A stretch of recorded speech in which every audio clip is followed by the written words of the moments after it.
So as Cameron said, I'm Sarah and I work for Synergy Capital Management. I don't work for Jetstar, as my husband keeps telling me I look like when I wear this jacket. So I'm just going to tell you a little bit about our health and wellbeing program. So to start with, I'd just like to tell you a little bit about our company. So we are a fund administration company. We're actually owned by AMP, but we are a separate entity and we do work fairly autonomously to AMP. We're medium sized, so we have 47 staff. That's made up of full and part-time staff. We're based in Hobart CBD, and most of our roles are administration roles and all of our roles are desk-based. So, why did we start a health and wellbeing program? The idea, I guess, for this program came from a session that I attended at WorkSafe Month in 2011 that Cameron and Samantha ran. And from there, I guess I approached management and had a chat to them about what they thought, and they thought it was a great idea. There was a lot of things that we already did in the office that were kind of for our staff and towards their health and wellbeing, but we sort of wanted to formalise this program, which is what we did. And when I spoke to management about this, I guess our goal was basically just to improve the general health and wellbeing of our staff, which in turn we hoped would improve staff engagement and morale, hopefully in time reduce sick leave and improve our productivity. So what did we do? The first step that we took was to engage Cameron and the advisory service, which was fantastic, and he really just helped give me some direction on where we should start, because I really had no idea. The next thing that we did was to get buy-in from the managers at work, and they were really supportive. Cameron came and had a chat to them at one of our management meetings about the benefits of having a health and wellbeing program. And they were really happy to support it, which I think was really, really important. The next thing was to get staff involved. So we asked for volunteers to be on a working group, and we had 6 of us out of 47, which was a pretty good number. And we got together and sort of organised the program and came up with an action plan. We surveyed our staff to find out what areas they felt were important or of interest to them, and then we aligned our action plan with those areas. And so, just to give you an idea of some of the things we did last year, we published a monthly newsletter which just had articles on topical things, healthy recipes, trivia, that sort of thing.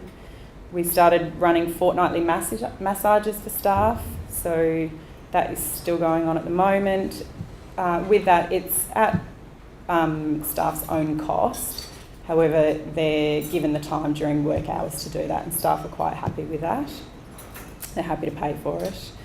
We got rid of our vending machine, which caused a bit of controversy to start with, but we did replace that with healthy snacks from Nature's Works, and they're going great guns.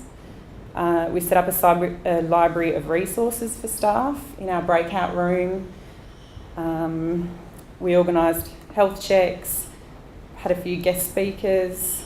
We had a scavenger hunt, and when the Olympics were on last year, we had an office Olympics, which was great fun. We've started encouraging team participation in organised events. So we had 4 people on the weekend do the bridge run.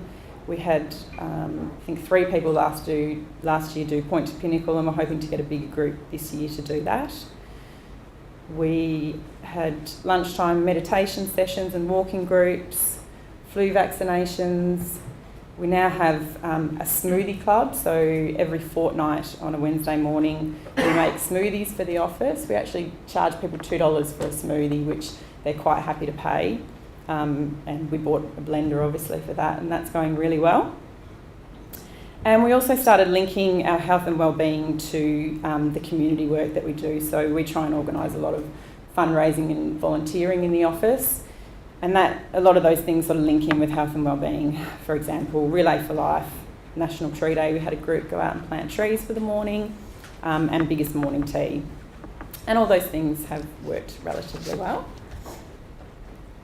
So there's a few photos of some of the things that we've done. We've got the guys from Relay for Life, our Office Olympics, and some of the food we had at the biggest morning tea, where we had traffic light options. So every food that was brought in, we told people whether that was a green, amber or red option for them, just so that they knew. So 2013, what have we decided to do this year? The first thing we decided to do was put together a new health and wellbeing community. The reason for that was we just wanted some new and fresh ideas, and also to give other people an opportunity to be involved. So we've got 4 people this year on our group.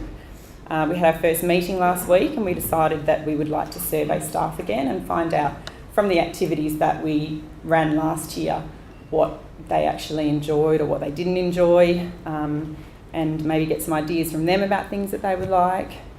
And some of the ideas that we've already come up with are more guest speakers, because they seem to be really popular with staff.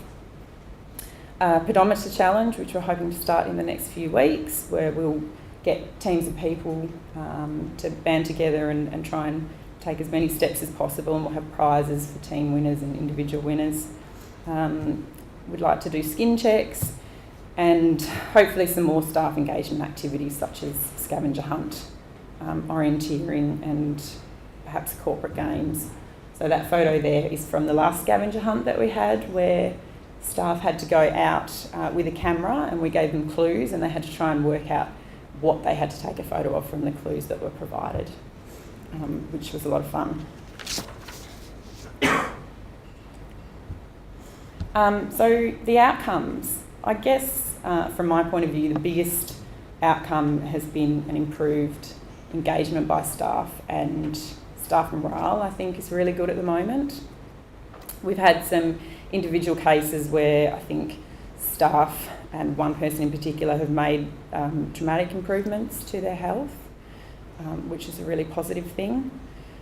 I think our office is a happier place to work with this program, and obviously we're hoping that there will be some longer term benefits, such as a decrease in sick leave and a reduction in turnover of staff. But I think we'll probably have to wait a little bit longer to see those results. And that's about it. I suppose I just wanted to say that really I probably couldn't have done this program without the support of Cameron and the advisory service. They've been fantastic. Cameron sort of really helped get it up and running, and he attended a lot of our initial meetings and spoke to the staff and spoke to the managers about why it was a good idea, and that really helped get the managers on board and that sort of thing. So I think it has been really successful, and I hope that it continues to be successful in the future.